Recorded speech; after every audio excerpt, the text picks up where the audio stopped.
Assalamualaikum 627 jualan ada. Ya, ini saya akan kesini mengenai namanya sudah 1 tahun lebih ya. Ini harus di training refreshment, Mbak. Mata apa ada tuh? Nah, Dina itu dia support driver skill, support driver 627 ya. kecepatan maupun over. Nanti support driver skill ini isinya itu SOP saat perjalanan untuk demi keselamatan driver ya. Lanjut di gambar kedua, Pak. Daily inspection full diesel. Alhamdulillah unit kita ini sudah berbahan bakar full diesel ya. Pak Edi sudah teliti untuk penginputan solar. Nah, solar dan pemilihannya itu sekarang kan di aplikasi Flat Event apa Bimover untuk pengisian BBM. Bimover ya. Itu pemilihannya SPBU PT Sentra Prabaperta saya, Pak.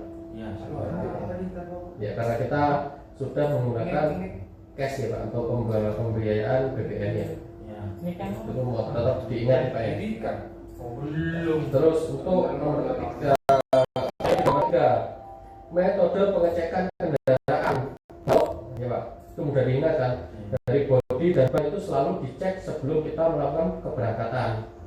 Nah, itu apakah ada kerusakan atau tidak. Jadi biar ketemu kalau misal ada kerusakan, itu siapa yang merusakkan, ini Pak Wedi ya.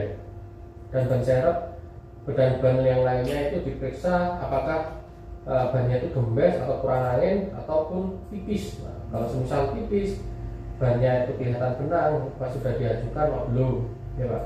Nah, kalau sebelum sudah diajukan, nanti konfirmasi kapan waktu jadwalnya untuk pergantian. Ya.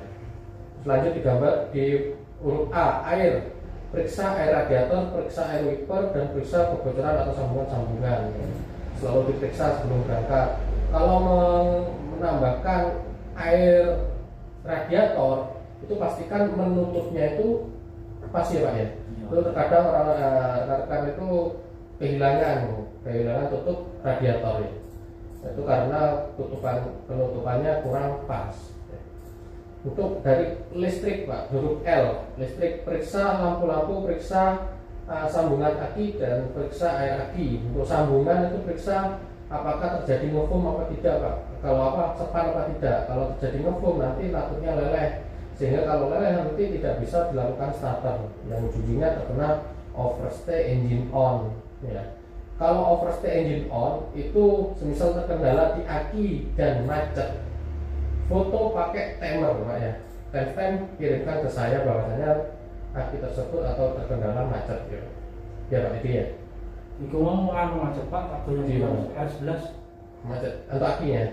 Oh. Aku yang goyang terus Sepan lagi. Itu segera diajukan Pak untuk biar tidak terkendala tuh starter ya Pak. Terus huruf O Pak, dari huruf O itu periksa oli. Nah itu kan dan tetesan atau kebocoran yang ada di bawah. Kalau misal memeriksa oli yang pakai diperiksa secara manual, itu pastikan tidak ada telur yang ada di dalam kabin. Nah, kalau kita balikkan kabin, kalau telurnya ada, nanti efeknya suruh mengganti ke driver Pak ya.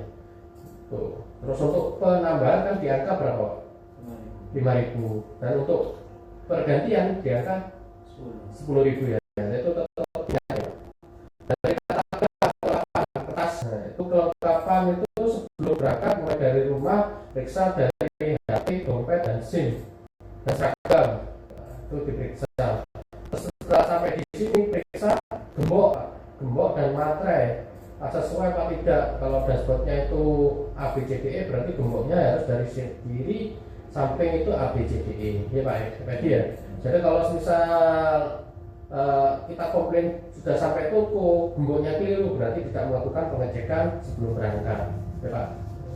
Lanjut di gambar keempat, arti dari defensive driving, saya peduli keselamatan. Nah, ini pedomannya sama Pak. Diingat ya, kalau semisal ngantuk jangan dipaksa. Karena peduli keselamatan ini tujuan utama kita saat melakukan berkendara. Karena apa? Ada keluarga yang menunggu di rumah. Nah, itu kalau mengantuk istirahat aja, jangan dipaksa.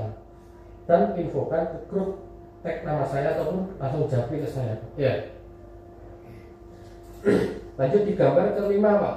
Defensive driving itu arti dari defensive driving itu perilaku mengemudi yang menerapkan metode safety driving sehingga mampu mengidentifikasi bahaya dengan mengambil resiko yang paling rendah.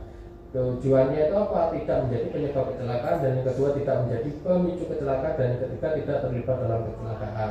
Nah, jadi kalau semisal kita waktu berkendara mengantuk, kita berhenti, lah itulah metode safety.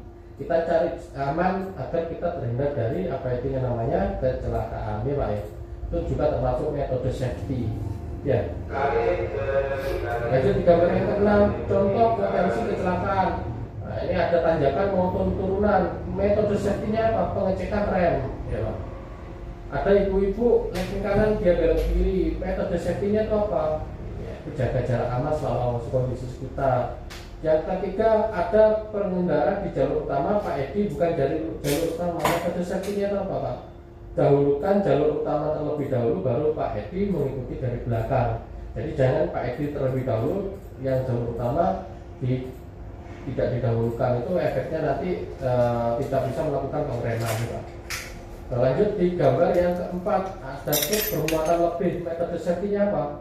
Jaga jarak aman. Nah, kita dan kontrol emosi kita saat di jalan, ya Pak ya, agar terhindar dari barang jatuh yang ada di depan kita, Pak ya, dari truk bermuatan lebih tersebut. Nah, dan yang keempat, kelima, ada pengendara tiba-tiba mendahului langsung dia belok kiri. Metode safety-nya apa? Selalu awasi kondisi sekitar.